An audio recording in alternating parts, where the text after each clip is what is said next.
الله أكبر.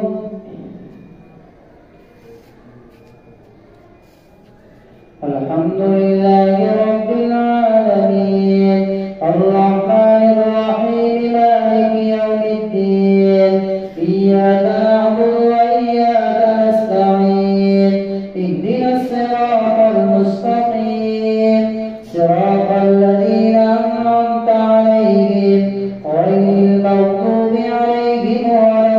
الضالين. سيقول السفهاء من الناس ما ولاهم عن قبلتهم التي كانوا عليها قل لله المشرق والمغرب يهدي من يشاء إلى صراط مستقيم. وكذلك جعلناكم أمة وسطا لتكونوا شهداء على الناس ويكون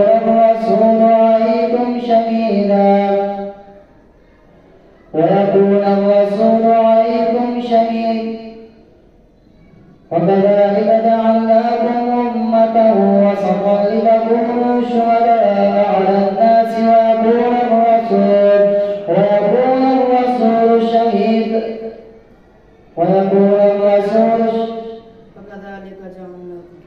وكذلك جعلناكم أمة وسطا لتكونوا شهداء على الناس ويكون الرسول شهيدا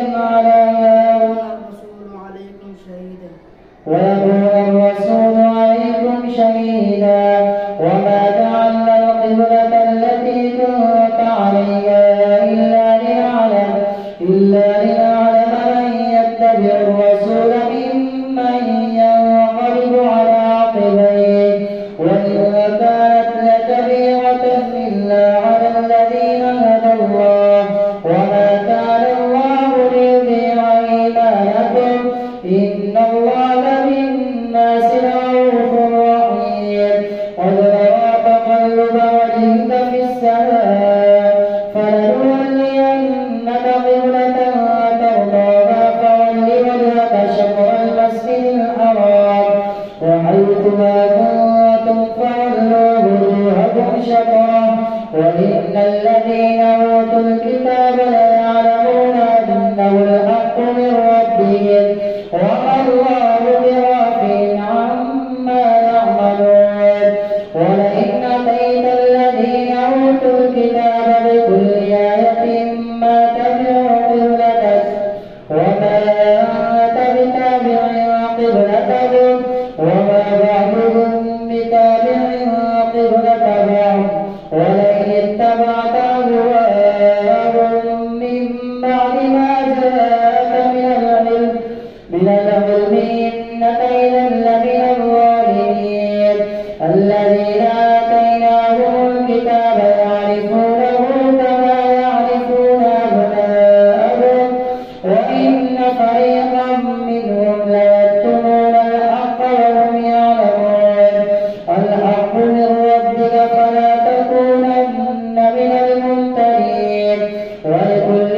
وجهة هو موليها فاستبقوا الخيرات أينما تكونوا يأت بكم الله جميعا إن الله على كل شيء قدير. ومن حيث خرجت فول وجهك شطر المسجد الحرام وإنه للحق من ربك وما الله بغافل عما تعملون. ومن حيث خرجت فول وجهك شطر المسجد الحرام وحيثما كنتم فولوا وجوهكم شطره لئلا يكون للناس عليكم حجة إلا الذين ظلموا منهم فلا تخشوهم واخشوني وليتم نعمتي عليكم ولعلكم تهتدون. كما أرسلنا فيكم رسولا منكم يتلو عليكم آياتنا ويزكيكم ويعلمكم الكتاب والحكمة ويعلمكم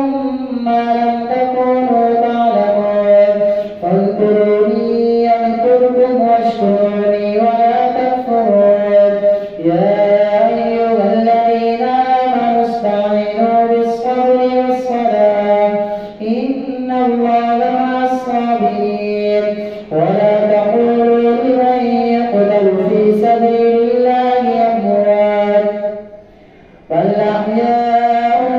ولكن لا تشعرون ولنبلونكم بشيء من الخوف والجوع ونقص من الأموال والأنفس والثمرات وبشر الصابرين الذين إذا أصابتهم مصيبة قالوا إنا لله وإنا إليه راجعون أولئك عليهم صلوات من ربهم ورحمة وأولئك هم المهتدون إن الصفا والمروة من شعائر الله فمن حج البيت أو اعتمر فلا جناح عليه أن يطوف بهما ومن تطوع خيرا فإن الله شاكر عليم إن الذين يكتمون ما أنزلنا من البينات والهدى من بعد ما بيناه للناس في الكتاب أولئك يلعنهم الله ويلعنهم اللاعنون إلا الذين تابوا وأصلحوا وبينوا فأولئك أتوب عليهم وأنا التواب الرحيم إن الذين كفروا وماتوا وهم كفار أولئك عليهم لعنة الله والملائكة والناس أجمعين خالدين فيها لا يخفف عنهم العذاب ولا هم ينظرون وإلهكم إله واحد لا إله إلا هو الرحمن الرحيم إن في خلق السماوات والأرض واختلاف الليل والنهار والفلك التي تجري في البحر بما ينفع الناس وما أنزل الله من السماء من ماء فأحيا به الأرض بعد موتها وبث فيها من كل دابة وتصريف الرياح والسحاب المسخر بين السماء والأرض لآيات لقوم يعقلون ومن الناس من يتخذ من دون الله أندادا يحبونهم كحب الله والذين آمنوا أشد حبا لله ولو يرى الذين ظلموا إذ يرون العذاب أن القوة لله جميعا وأن الله شديد العذاب إذ تبرأ الذين اتبعوا من الذين اتبعوا ورأوا العذاب وتقطعت بهم الأسباب وقال الذين اتبعوا لو أن لنا كرة فنتبرأ منهم كما تبرأوا منا كذلك يريهم الله أعمالهم حسرات عليهم وما هم بخارجين من النار يا أيها الناس كلوا مما في الأرض حلالا طيبا ولا تتبعوا خطوات الشيطان إنه لكم عدو مبين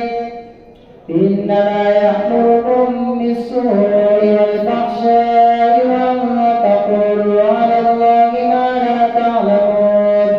وإذا قيل لهم اتبعوا ما أنزل الله قالوا بل نتبع ما ألفينا عليه آباءنا أولو كان آباؤهم لا يعقلون شيئا ولا يهتدون ومثل الذين كفروا كمثل الذي ينعق بما لا يسمع إلا دعاء ونداء صم بكم عمي فهم لا يعقلون يا أيها الذين آمنوا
سمع الله لمن حمده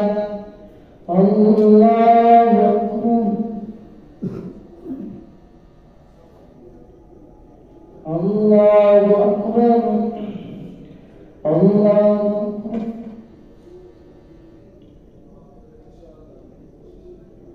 الله أكبر الحمد لله رب العالمين الرحمن الرحيم مالك يوم الدين إياك نعبد وإياك نستعين اهدنا الصراط المستقيم صراط الذين أنعمت عليهم غير المغضوب عليهم ولا الضالين ليس البر أن تولوا وجوهكم قبل المشرق والمغرب ولكن البر من آمن بالله واليوم الآخر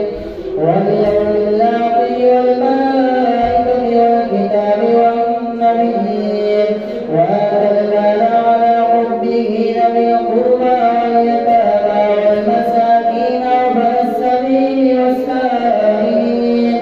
والسائلين وفي الرقاب وأقام الصلاة وآتى الزكاة والموفون بعهدهم إذا عاهدوا والصابرين في البأساء والضراء وحين البأس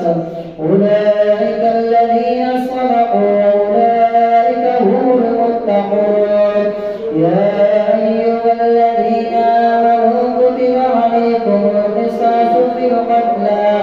الحر بالحر والعبد بالعبد والأنثى بالأنثى فمن عفي له من أخيه شيء فاتباع بالمعروف وأداء إليه بإحسان ذلك تخفيف من ربكم ورحمة فمن اعتدى بعد ذلك فله عذاب أليم ولهم في القصاص حياة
وأتموا الصيام إلى الليل ولا تباشروهن وأنتم عاكفون في المساجد تلك حدود الله فلا تقربوها كذلك يبين الله آياته للناس لعلهم يتقون ولا تأكلوا أموالكم بينكم بالباطل وتدلوا بها إلى الحكام لتأكلوا فريقا من أموال الناس بالإثم وأنتم تعلمون يسألونك عن الأهلة قل هي مواقيت للناس والحج وليس البر بأن تأتوا البيوت من ظهورها ولكن البر من اتقى وأتوا البيوت من أبوابها واتقوا الله لعلكم تفلحون وقاتلوا في سبيل الله الذين يقاتلونكم ولا تعتدوا إن الله لا يحب المعتدين واقتلوهم حيث ثقفتموهم وأخرجوهم من حيث أخرجوكم والفتنة أشد من القتل ولا تقاتلوهم عند المسجد الحرام حتى يقاتلوكم فيه فإن قاتلوكم فاقتلوهم كذلك جزاء الكافرين فإن انتهوا فإن الله غفور رحيم وقاتلوهم حتى لا تكون فتنة ويكون الدين لله فإن انتهوا فلا عدوان إلا على الظالمين الشهر الحرام بالشهر الحرام والحرمات قصاص فمن اعتدى عليكم فاعتدوا عليه بمثل ما اعتدى عليكم واتقوا الله واعلموا أن الله مع المتقين وأنفقوا في سبيل الله ولا تلقوا بأيديكم إلى التهلكة وأحسنوا إن الله يحب المحسنين وأتموا الحج والعمرة لله فإن أحصرتم فما استيسر من الهدي ولا تحلقوا رؤوسكم حتى يبلغ الهدي محله فمن كان منكم مريضا أو به أذى من رأسه ففدية من صيام أو صدقة أو نسك فإذا أمنتم فمن تمتع بالعمرة إلى الحج فما استيسر من الهدي فمن لم يجد فصيام 3 أيام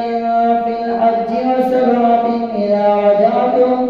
تلك 10 كاملة ذلك لمن لم يكن أهله حاضر المسجد الحرام واتقوا الله واعلموا أن الله شديد العقاب الحج أشهر معلومات فمن فرض فيهن الحج فلا رفث ولا فسوق ولا جدال في الحج وما تفعلوا من خير يعلمه الله وتزودوا فإن خير الزاد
وإذا قيل له اتق الله أخذته العزة بالإثم فحسبه جهنم ولبئس المهاد. ومن الناس من يشري نفسه ابتغاء مرضات الله والله رؤوف بالعباد. يا أيها الذين آمنوا ادخلوا في السلم كافة ولا تتبعوا خطوات الشيطان إنه لكم عدو مبين. فإن زالتم من بعد ما جاءتكم البينات فاعلموا أن الله عزيز حكيم. هل ينظرون